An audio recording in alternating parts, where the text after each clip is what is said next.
ជំរាបសួរពុកម៉ែបងប្អូនថ្ងៃនេះដុតមន់ហូបជាមួយនឹងទឹកត្រីផ្អែមបងប្អូនជាមួយនឹងបន្លែដែលមានប្រសក់ហើយនឹងសាឡាត់បងប្អូនចាសាឡាត់ស្រួយបងប្អូនតបជាមួយមន់ជ្រលក់នឹងទឹកត្រីផ្អែមឆ្ងាញ់មែនទែនបងប្អូនចាដុតមន់ខ្លួនឯងចំនួន3ផ្លូវបងប្អូននឹងបានមន់3ផ្លូវដុតញ៉ាំទឹកត្រីផ្អែមតែម្ដងទៅបងប្អូនចាសម្រាប់វិធីធ្វើមុនដំបូងដាក់ឆ្នាំងឲ្យក្តៅបន្តិចហើយគឺដាក់ខ្លាញ់ចូលឲ្យក្តៅល្អតមកយើងយកសាច់មាន់ដែលយើងបានលើគ្រឿង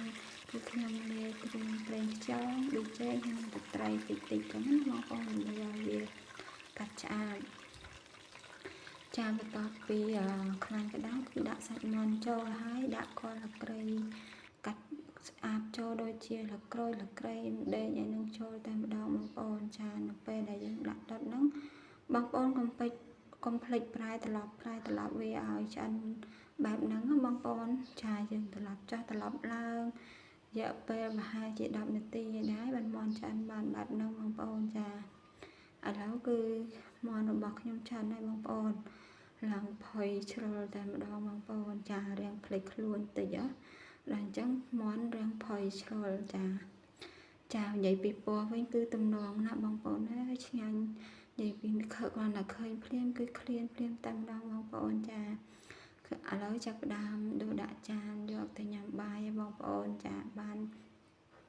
ផ្លូវមាន់3បងប្អូនហើយនឹងដុតចាផ្លូវមាន់យើងដុតខ្លួនឯងចឹងគឺឆ្ងាញ់បងប្អូនចាដុតភ្លាមញ៉ាំជាមួយបាយភ្លាមគឺឆ្ងាញ់មែនទែនបងប្អូនហើយយើងដុតឲ្យរៀងឡើងក្រៀមឡើងក្រហមបងប្អូនបើសិនជាយើងមានកូកាដាក់ទៀតរឹតតែឆ្ងាញ់បងប្អូនតែខ្ញុំអត់បានដាក់កូកាគឺខ្ញុំដុតនឹងខ្លាញ់ធម្មតាបងប្អូនចាថ្ងៃនេះអត់បានដាក់កូកាអត់បានដាក់ទឹកដូងអីទេគឺដុតនឹងខ្លាញ់តែម្ដងបងប្អូនចាតែពណ៌មិនចាញ់គេទេបងប្អូនចាដោយសារយើងប្រឡាក់ជាមួយនឹងប្រេងខ្យងហើយនឹងទឹកត្រីបងប្អូនมันឡើងពណ៌ក្រហមស្អាតចាឥឡូវមកភ្លក់ជាមួយខ្ញុំទាំងអស់គ្នាបងប្អូនចាកាច់ភ្លក់មាន់មួយជ្រលក់នឹងទឹកត្រីផ្អែមទំនងអត់បងប្អូនគួរឲ្យចង់ញ៉ាំហ៎បងប្អូន